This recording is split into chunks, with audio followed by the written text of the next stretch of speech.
Dear students, आज फिर से UP board physics class 10 chapter first प्रकाश का परावर्तन समतलों पर का पार्ट 7 वीडियो लेकर आए हैं। इस वीडियो में हम आपको प्रकाश के परावर्तन के प्रकार के बारे में अध्ययन करेंगे। उसका जो प्रकार होता है कितने तरह का है उसके बारे में अध्ययन करेंगे। प्रतिबिंब क्या होता है, प्रतिबिंब के प्रकार कितने होते हैं, दर्पण किसे कहते हैं, दर्पण कितने प्रकार के होते हैं, उसके बारे में इस वीडियो में बातचीत करेंगे बेटा। तो हेडिंग डालते हैं। सबसे पहले प्रकाश के परावर्तन के प्रकार, परावर्तन के प्रकार, परावर्तन के प्रकार, टाइप्स ऑफ रिफ्लेक्शन। परावर्तन के प्रकार बेटा, परावर्तन कितने प्रकार का होता है? तो सिंपली परावर्तन दो प्रकार के होते हैं। कितने प्रकार के बेटा? परावर्तन दो प्रकार के होते हैं, दो प्रकार के होते हैं। परावर्तन दो प्रकार के होते हैं। कौन कौन बेटा? मैं नाम उनका लिख रहा हूँ। पहला नियमित परावर्तन, पहले का नाम है बेटा नियमित परावर्तन, और दूसरे का नाम है अनियमित या इसी को एक अन्य नाम से भी जानते हैं विसरित परावर्तन। अनियमित या विसरित परावर्तन। नियमित परावर्तन की हेडिंग लगाएंगे, नियमित परावर्तन, नियमित परावर्तन। रेगुलर रिफ्लेक्शन, रेगुलर रिफ्लेक्शन,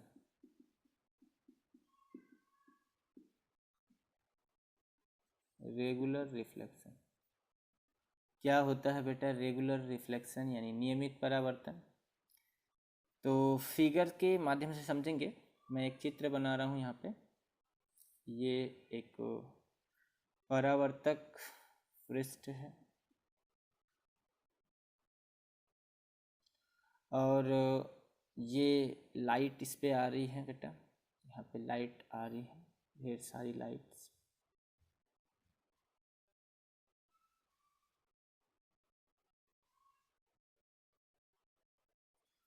और ये सारी लाइटें इस परावर्तक पृष्ठ से टकरा कर जा रही हैं।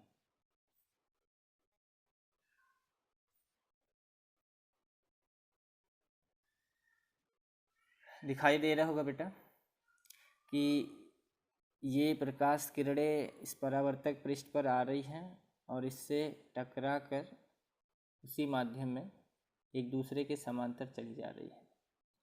तो नियमित परावर्तन की परिभाषा इसी फिगर को ही देख के हम आपको याद करवा देंगे। देखो, जब बहुत सी प्रकाश किरणें किसी चिकने पृष्ठ से, ये पृष्ठ कैसा रहता है? चिकना पृष्ठ है। कैसा है? ये चिकना पृष्ठ है, चिकना पृष्ठ, और ये समांतर एक दूसरे के आ रही है। तो जब बहुत सी प्रकाश किरणें किसी चिकने पृष्ठ से टकराकर एक दूसरे के समांतर, देख रहे होगे ये लाइट एक दूसरे के समांतर जा रही है बेटा। चिकने पृष्ठ से टकराकर एक दूसरे के समांतर चली जाती हैं तो उसे कहते हैं नियमित परावर्तन। एक बार फिर से परिभाषा याद करिएगा कि जब बहुत सी प्रकाश किरणें किसी चिकने पृष्ठ से टकराकर एक दूसरे के समांतर चली जाती हैं तो उसे नियमित परावर्तन कहते हैं। याद हुआ? मैं परिभाषा लिख रहा हूँ, आप इसको लिख लीजिएगा। जब बहुत सी प्रकाश किरणें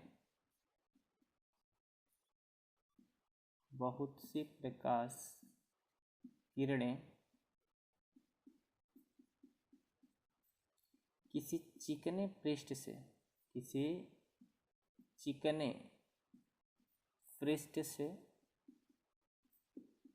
टकराकर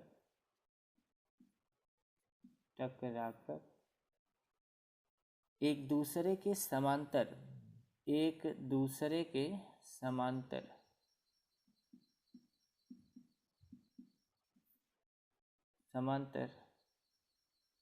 चली जाती हैं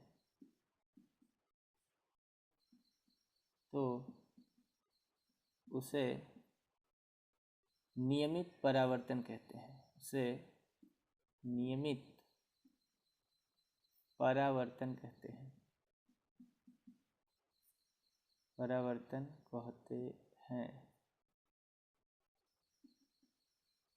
ठीक है बेटा, जब बहुत सी प्रकाश किरणें किसी चिकने पृष्ठ से टकराकर एक दूसरे के समांतर चली जाती हैं तो इसे नियमित परावर्तन कहते हैं। ठीक है बेटा, अब नियमित परावर्तन में क्या होता है बेटा कि जो प्रकाश किरण होती है वो पृष्ठ की प्रकृति पर निर्भर करती है कि जो पृष्ठ आपने लिया है उसकी प्रकृति कैसी है। मतलब वो प्रकृति का मतलब है बेटा कि वो चिकना है या खुरदुरा है। यदि प्रकाश जितना ज़्यादा से ज़्यादा उसका जो पृष्ठ है वो चिकना रहेगा तो उससे ज़्यादा से ज़्यादा प्रकाश किरणें परावर्तित होती हैं, और यदि खुरदुरा रहेगा तो कम प्रकाश किरणें परावर्तित होती हैं। तो प्रकाश के परावर्तन की जो मात्रा होती है बेटा वो पृष्ठ पर, यानी पृष्ठ की प्रकृति पर, यानी चिकना पृष्ठ है या खुरदुरा पृष्ठ है उस पर निर्भर करती है। इस बात को आप नोट करके लिख लीजिएगा, यहाँ लिख दे रहा हूँ कि प्रकाश के परावर्तन की मात्रा, प्रकाश के परावर्तन की मात्रा पृष्ठ के प्रकृति अर्थात प्रकृति का मतलब है बेटा खुरदुरेपन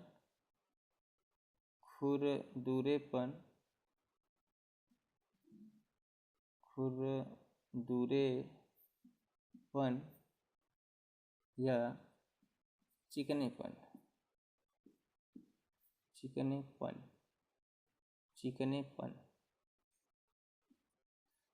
खुरदुरेपन या चिकनेपन पर निर्भर करती है। तो यदि आपसे एक बहुविकल्पी क्वेश्चन पूछा जाए कि प्रकाश का परावर्तन चिकने पृष्ठ से ज़्यादा होगा या खुरदुरे पृष्ठ से, तो क्या जवाब दोगे? सोचो, जवाब तो यही आएगा कि चिकने पृष्ठ से, क्योंकि चिकने पृष्ठ से ज़्यादा प्रकाश किरणों का परावर्तन हो जाएगा और खुरदुरे से कम। तो आगे हेडिंग डालेंगे बेटा नियमित परावर्तन के बाद अनियमित परावर्तन, या जिसको विसरित परावर्तन भी कहते हैं। तो हेडिंग डालेंगे आगे अनियमित या विसरित परावर्तन।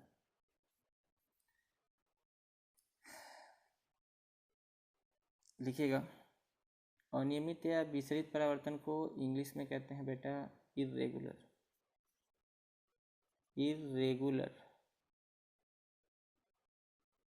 या इर्रेगुलर रिफ्लेक्शन।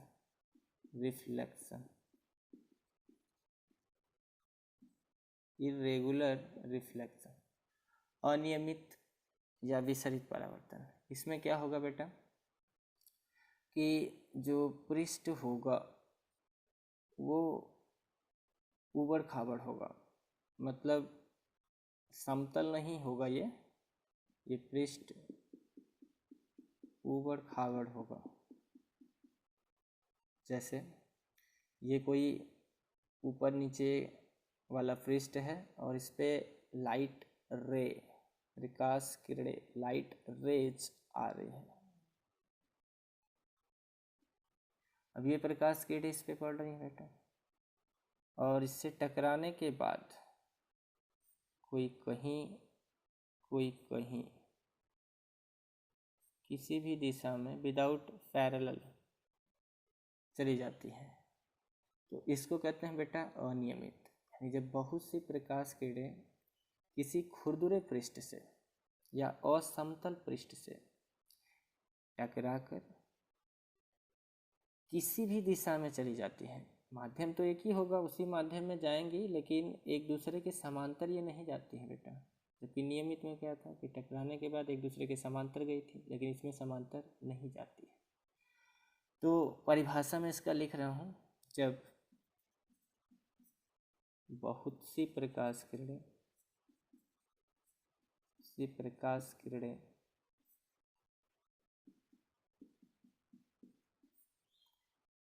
किसी खुरदुरे पृष्ठ से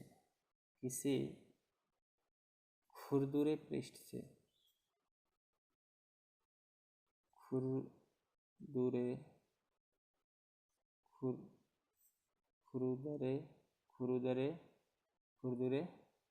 पृष्ठ,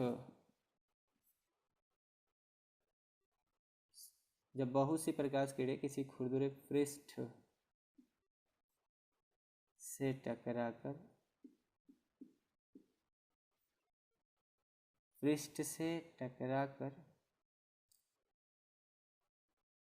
बिना समांतर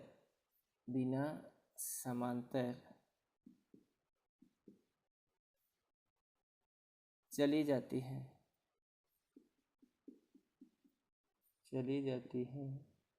तो उसे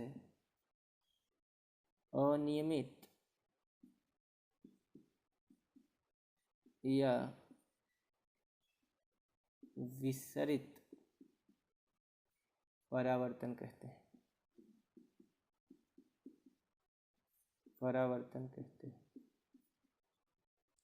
या आप इसकी परिभाषा ऐसे भी लिख सकते थे कि जब बहुत सी प्रकाश किरणें किसी खुरदुरे या असमतल पृष्ठ से टकराकर विभिन्न दिशाओं में बिखर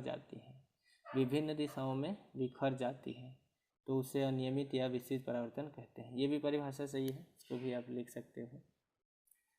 तो ये था बेटा नियमित और अनियमित प्रकाश के परावर्तन के बारे में, जिसमें हमने आपको इसकी परिभाषाएं बताया, और आगे हम अनियमित परावर्तन का दैनिक जीवन में उपयोग कहाँ है उसके बारे में पढ़ेंगे।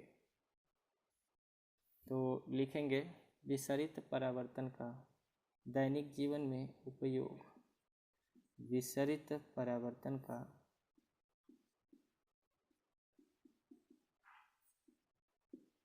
दैनिक जीवन में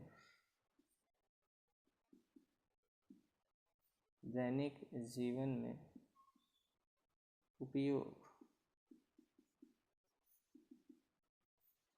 ठीक है, देखो तो विसरित परावर्तन का दैनिक जीवन में उपयोग कहाँ कहाँ बेटा। जैसे आपने देखा होगा कि जो अखबार होते हैं बेटा, अखबार सदैव खुरदुरे पन्ने पर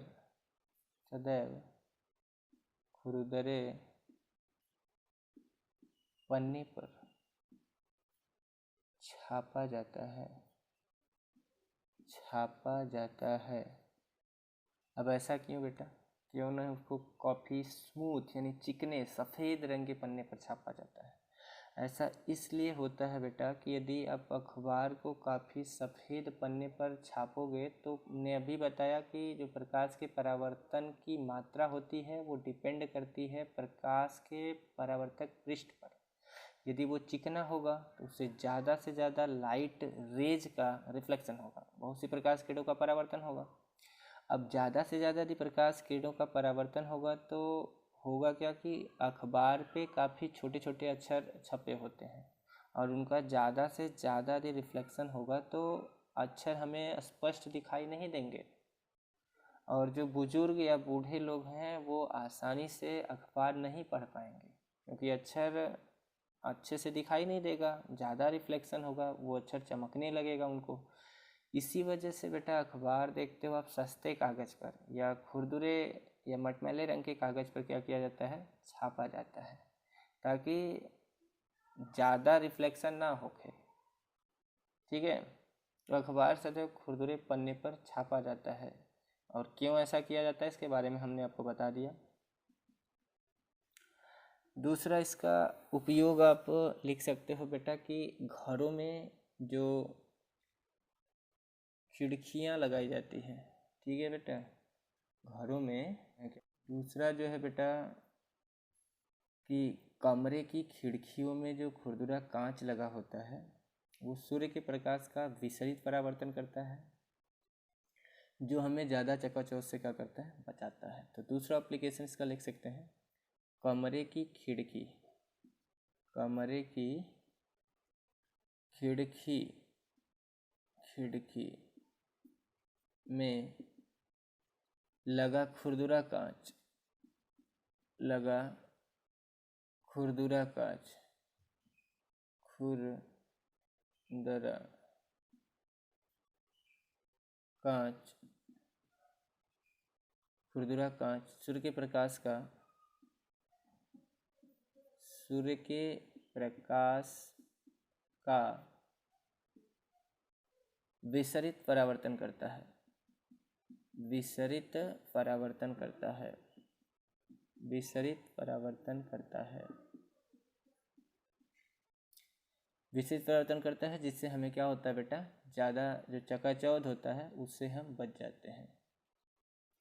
ठीक है, तो ये दो एप्लीकेशन थे दैनिक जीवन में विसरित या अनियमित परावर्तन का हमारी लाइफ में। ठीक है बेटा, आगे बात करते हैं, आगे बात करते हैं बेटा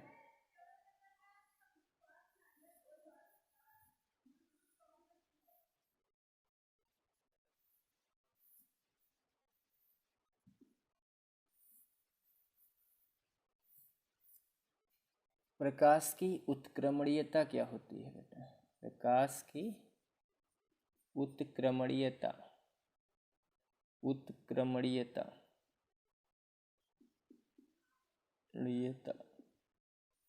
रिवर्सिबिलिटी ऑफ लाइट,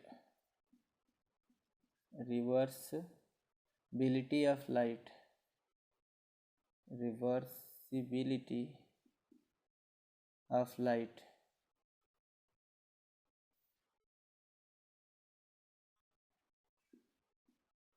लिटी ऑफ लाइट। रिवर्स मतलब होता है बेटा उल्टा, उत्क्रम माने भी होता है उल्टा। तो किस चीज़ का उल्टा, प्रकाश में उल्टेपन का एक गुण होता है बेटा, उल्टेपन का गुण पाया जाता है। कहेंगे ये क्या मजाक कर रहे हैं, आइए देखते हैं फिगर के माध्यम से हम आपको ये चीज़ें समझाते हैं कि रियलिटी में प्रकाश में उत्क्रमणीयता का जो गुण है वो पाया जाता है या नहीं। तो देखो बेटा, ये आपका एक रिफ्लेक्टेड सरफेस यानी परावर्तक पृष्ठ है, और इस पृष्ठ पर ये लाइट आ रही है, आपतित किरण, और बीच में ये नॉर्मल होगा डॉटेड लाइन से, और यहाँ से ये लाइट जितने एंगल पे आएगी उतने ही एंगल पर लौट जाएगी। ये आपका इंसिडेंट एंगल आई और ये रिफ्लेक्टेड एंगल आर है। यदि हम ऐसा करें, फिलहाल ये आपतित किरण है, आपतित किरण है, और ये परावर्तित किरण है, ये परावर्तित किरण है। यदि हम इसी परावर्तित किरण के पास बेटा एक दर्पण लगा दें, क्या लगा दें, दर्पण मतलब शीशा, ठीक है, तो आप हमें सोच के बताओ कि ये जो लाइट आ रही थी इस रिफ्लेक्टेड सरफेस पर ये पड़ेगी, उसके बाद वापस उसी माध्यम यहाँ लौट के गई थी। अब यदि आप यहाँ दर्पण लगा दिए तो ये प्रकाश किरण इसके अंदर तो घुस नहीं जाएगी, यहाँ से पुनः क्या करेगी, लौट जाएगी, और यहाँ से पुनः जो परावर्तित किरण यहाँ पे गई थी वहाँ से प्रकाश किरण लौट के जो आएगी, अब इसमें से निकल रही है तो इस दर्पण से जो निकलेगी उसको आपतित किरण कहेंगे, और वो इसी मार्ग से होके चली जाएगी फिर। तो इसका मतलब क्या हुआ कि प्रकाश ने, इस प्रकाश किरण को इस दर्पण ने उल्टा कर दिया कि नहीं बेटा, उलट दिया कि नहीं, प्रकाश को उलट दिया।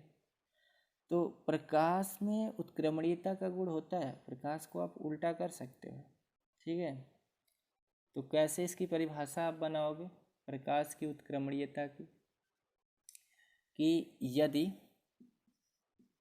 हम परावर्तित किरण को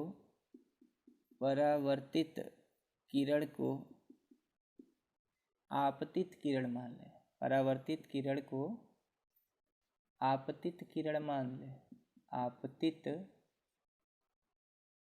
किरण मान लें, तो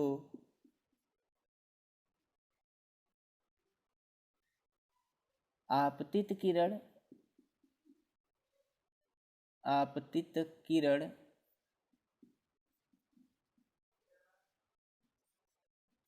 परावर्तित किरण की भांति कार्य करती है।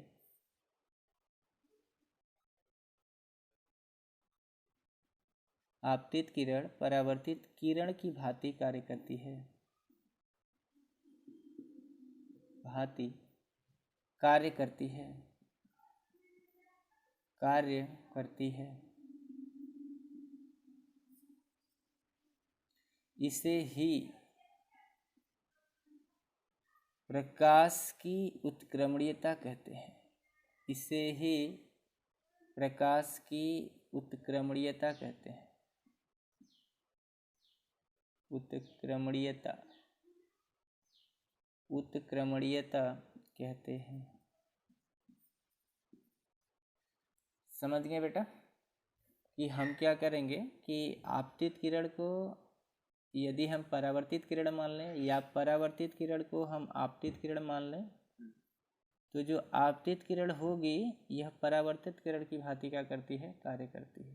प्रकाश की इसी घटना को हम प्रकाश की उत्क्रमणीयता कहते हैं, ठीक है। आगे हम बात करेंगे बेटा प्रतिबिंब की। किसकी? प्रतिबिंब क्या होता है, प्रतिबिंब इंग्लिश में इसको बेटा कहते हैं इमेज। क्या कहते हैं? इमेज। ये प्रतिबिंब क्या होता है तो ध्यान से समझिएगा, छोटी सी डिफिनीशन है, किताबों में तो बहुत बड़ी सी डिफिनीशन दिया है, हम आपको एकदम छोटी सी डिफिनीशन बताएंगे, ध्यान से सुनिएगा। तो मान लीजिए बेटा, फिलहाल ये बात हम अगले चैप्टर में पढ़ेंगे, लेकिन प्रतिबिंब की परिभाषा समझाने के लिए हम आपको जो अगले चैप्टर में बात है उसे इसी चैप्टर में समझा रहे हैं। सुनिएगा, ये मान लीजिए आपका अवतल दर्पण है। कौन सा बेटा? अवतल। समझ पा रहे होंगे। और ये आपका ध्रुव होता है, उसके बाद फोकस, उसके बाद सेंटर। ये एफ होता है और ये सी होता है। मान लीजिए कि आपने वस्तु को, इधर इन्फिनिटी होता है, u is equal to infinity, ये ऑब्जेक्ट रखा आपने, वस्तु यहाँ पे रखा है।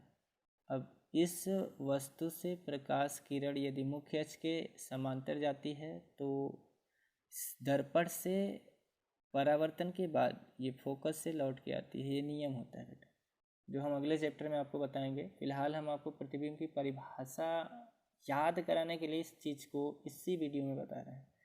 फोकस से लौट के आएगा बेटा।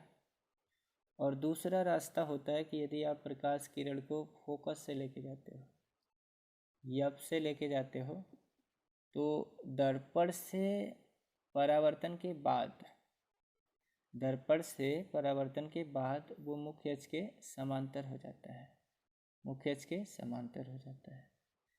तो ये भी परावर्तित किरण है बेटा, और ये भी परावर्तित किरण है। अब ये जो दो परावर्तित किरण एक दूसरे को जिस बिंदु पे काट रही हैं, वहाँ पे जो भी आकृति बनती है, उस आकृति को, ये जो आकृति बन रही है, इस आकृति को इस वस्तु यानी बिंब का प्रतिबिंब कहते हैं। वस्तु को दो नामों से जानते हैं, याद रखिएगा, वस्तु कहे या बिंब कहे, दोनों का मतलब एक ही होता है। एग्ज़ाम में कभी कभार के वस्तु ना दे के बिंब दे देता है तो बच्चे परेशान हो जाते हैं, बिंब क्या है। तो बिंब का मतलब भी होता है बेटा वस्तु, यानी ऑब्जेक्ट ही होता है। और प्रतिबिंब, उसी बिंब का जो इमेज बन रहा है उसको प्रतिबिंब कहते हैं। यहाँ पे ये जो आकृति आपको दिखाई दे रही है इसी को कहते हैं प्रतिबिंब, इसको प्रतिबिंब कहते हैं बेटा। अब परिभाषा कैसे इसकी बनाएंगे हम या याद कैसे करेंगे, तो देखो जी, अब आपके दिमाग में समझ में आ रहा होगा कि यदि ये परावर्तित है और ये परावर्तित है, दोनों परावर्तित जहाँ काट रही हैं वहीं पे इमेज बन जा रहा है, तो उसी को हम प्रतिबिंब कह दे रहे हैं। कहोगे सर ये जा रही है और ये टकरा के आ गई तो ये परावर्तित हो गई और ये भी परावर्तित है। ये परावर्तित है, ये परावर्तित तब तक नहीं कहलाएगी जब तक ये दर्पण से ना टकराए। इसका मतलब ये जो यहाँ पे मीट हो रही है ये दोनों रेज, ये वाली और ये वाली, तो इसमें से तो ये ही केवल परावर्तित है, ये तो अभी आपतित है जो इस दर्पण पे अभी गई भी नहीं है, इस वस्तु से निकल रही है खाली। तो जब तक दो परावर्तित किरणें नहीं काटेंगी, कम से कम बेटा दो परावर्तित किरणें होनी चाहिए, आपतित नहीं, दो परावर्तित किरणें। देखो ये भी परावर्तित है और ये भी परावर्तित है, ये दोनों परावर्तित किरणें जहाँ पे काटेंगी, इंटरसेक्ट करेंगी, वहीं पे क्या बनेगा, इमेज बनेगा। तो परिभाषा सिंपल बना सकते हैं कि दो परावर्तित किरणों के कटान बिंदु पर, दो परावर्तित किरणों के कटान बिंदु पर बनी आकृति प्रतिबिंब कहलाती है। समझ पा रहे हैं? एक बार फिर से समझिएगा परिभाषा। दो परावर्तित प्रकाश किरणों के कटान बिंदु पर बनी आकृति उस वस्तु का प्रतिबिंब कहलाती है। ठीक है, मैं परिभाषा लिख रहा हूँ, सुनिएगा। यहाँ लिख दे रहा हूँ परिभाषा बेटा, दो, कम से कम दो होना चाहिए, दो से ज़्यादा भी आप ले सकते हो। दो परावर्तित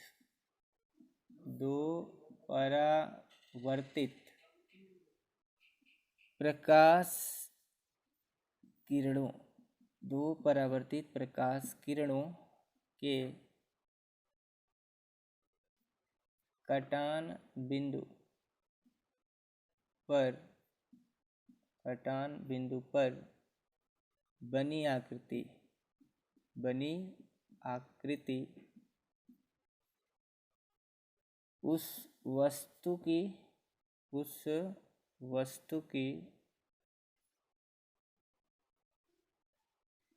प्रतिबिंब कहलाता है। उस वस्तु का प्रतिबिंब कहलाता है,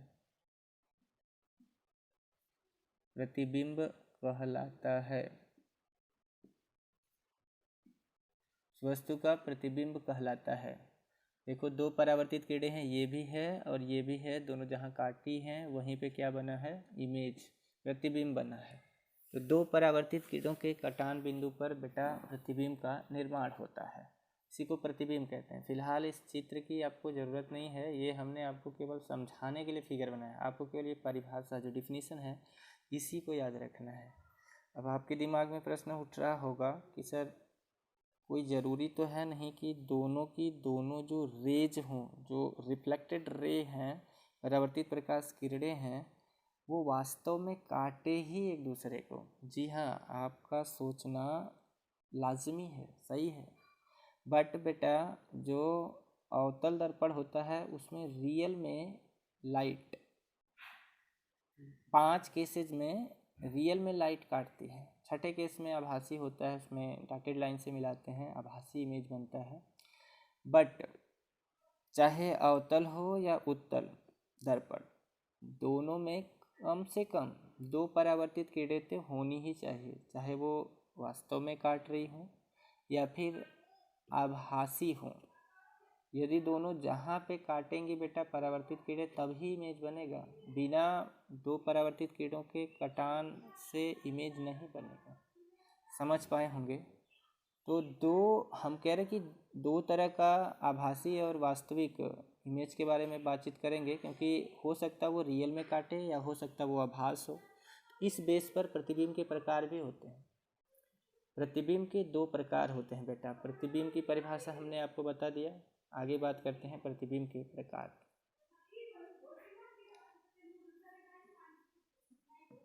तो लिखते हैं आगे, हेडिंग डालेंगे बेटा प्रतिबिंब के प्रकार। हेडिंग क्या डालेंगे बेटा? प्रतिबिंब के प्रकार। बिंब के प्रकार, टाइप्स ऑफ इमेजेस। प्रतिबिंब के प्रकार। तो बेटा प्रतिबिंब कितने प्रकार का होता है?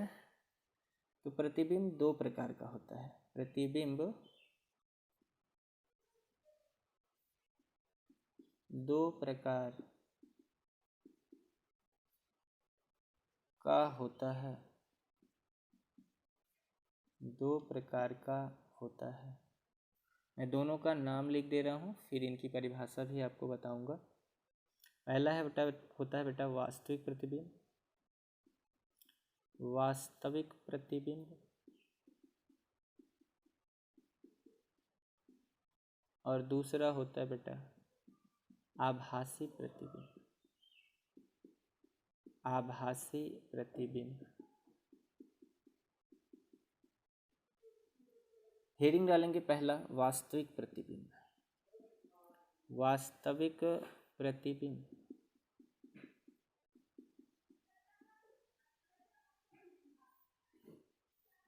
Real image. Real image. Real image. वास्तविक प्रतिबिंब क्या होता है बेटा? देखो, तो फिगर बना के मैं पुनः आपको समझा रहा हूँ। वहीं अवतल दर्पण, ये आपका ध्रुव होता है बेटा, ये फोकस, उसके बाद सेंटर। ऑब्जेक्ट को हमने लेट से सपोज कर लो ये u equal to minus infinity है, और ये ऑब्जेक्ट रखा हमने ओ डैश, ये जाएगी मुख्य के समांतर तो फोकस से लौट के आती है, और यदि पुनः फोकस से लेके जाएं तो ये मुख्य के समांतर आ जाती है। यहाँ पे इसका फोकस है,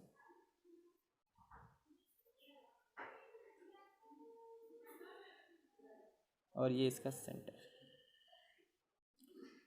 तो यहाँ पे आप देख रहे हो बेटा कि जो भी प्रकाश किरण जा रही है टकराने के बाद एक दूसरे को वास्तव में काट रही है। यहाँ पे देखो, मैंने डॉटेड लाइन से तो इमेज बनाया नहीं है कि डॉटेड लाइन से है और मैं इसको मिला रहा हूँ, नहीं, सच में यहाँ से जा रही है और लौट के आ रही है, और वास्तव में एक दूसरे को किसी न किसी बिंदु पे काट रही है। तो वहाँ पे जो भी प्रतिबिंब बनेगा वो वास्तविक बनेगा। यदि प्रकाश किरणें वास्तव में एक दूसरे को काट रही हैं तो वास्तविक प्रतिबिंब बनेगा। आभास होगा, काटेंगे नहीं बल्कि काटते हुए आभास होगा कि दोनों मिल रही है, तो वहाँ पे आभासी प्रतिबिंब बनता है। अच्छा, ऐसा तो नहीं ना आपके दिमाग में चल रहा है कि सर ये जो भी लाइट लेके जा रहे हैं मुख्य के समांतर, ये इस पार क्यों नहीं चली जा रही है? तो बेटा ये जो मैंने ऐसे पॉलिश किया है, ये जो अवतल दर्पण है इसके ऊपर ये रेड ऑक्साइड का लेप लगाया जाता है बेटा, लाल ऑक्साइड का लेप लगाया जाता है। आप अपना शीशा जो आपके घर पे होगा, जिसको आप देखते हैं, जिसमें अपना चेहरा वगैरह देखते हैं, उसके पीछे देखेंगे तो लाल रंग का लेप होता है। उसको आप यदि खुरुच देंगे तो आपका चेहरा उसमें नहीं दिखाई देगा। उसी की वजह से ये लाइट इसके आर पार इधर नहीं जाएगी बेटा, ये लौट के आ जाएगी फोकस से। ये नियम मैं आपको अगले चैप्टर में पढ़ाऊंगा, ठीक है? फिलहाल के लिए आप समझ लीजिए। तो जब 2 परावर्तित किरणें, ये वाली और ये वाली, जब 2 परावर्तित किरणें वास्तव में एक दूसरे को किसी बिंदु पर काटती हैं तो वहाँ बना प्रतिबिंब वास्तविक प्रतिबिंब कहलाता है। और ये वास्तविक प्रतिबिंब बनता किसमें है? तो बेटा जो अवतल दर्पण होता है वो वास्तविक प्रतिबिंब बनाता है, और जो उत्तल दर्पण होता है वो आपका आभासी प्रतिबिंब बनाता है। लेकिन वास्तविक प्रतिबिंब के साथ साथ अवतल दर्पण में आभासी भी बनता है। इसमें चूँकि 6 केसेज होते हैं बेटा, इसलिए 5 केसेज में ये वास्तविक प्रतिबिंब बनाता है और 6ठे केस में आभासी प्रतिबिंब बना देता है। तो उत्तल दर्पण आभासी और वास्तविक दोनों तरह का बनाता है, जबकि जो आपका उत्तल दर्पण होता है वो केवल आभासी प्रतिबिंब बनाता है। वास्तविक और आभासी दोनों अवतल दर्पण बनाता है। ठीक है, परिभाषा में लिख रहा हूँ कि जब दो परावर्तित प्रकाश किरणें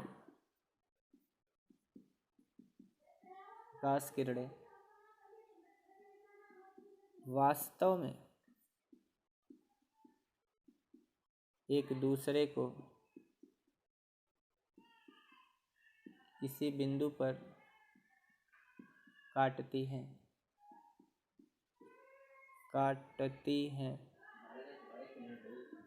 तो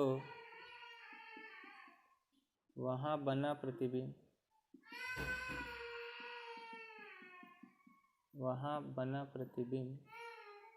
वास्तविक प्रतिबिंब कहलाता है।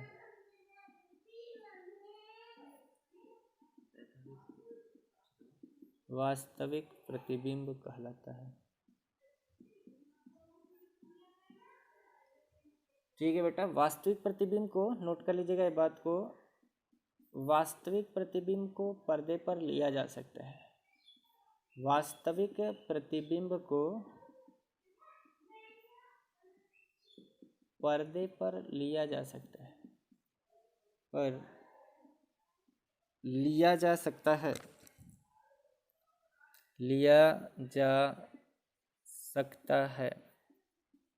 पर्दे पर लिया जा सकता है का क्या मतलब है बेटा, कि उसका इमेज आप खींच सकते हो, उसका फोटो वगैरह ले सकते हो वास्तविक का, लेकिन आभासी का नहीं। क्योंकि आभासी प्रतिबिंब जिसको आप आभास कर रहे हो, सोच रहे हो, क्या उसका फोटो खींच सकते हो आप?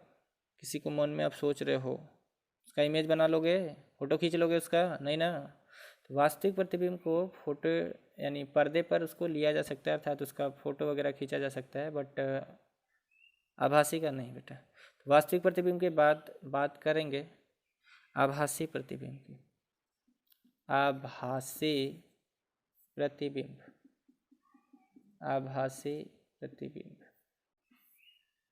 वर्चुअल इमेज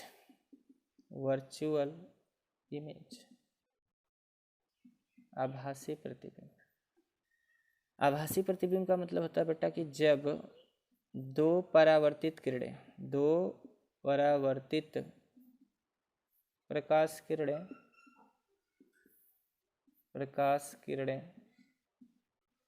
वास्तव में किसी बिंदु पर न मिले,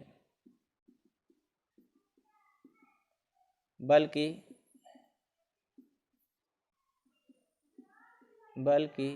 मिलती हुई आभास हो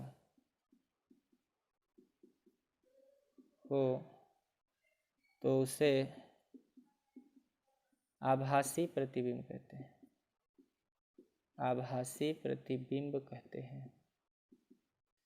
प्रतिबिंब कहते हैं। आभासी प्रतिबिंब कहते हैं। ठीक है बेटा, तो आज के लिए बस इतना ही, शेष अगले वीडियो में।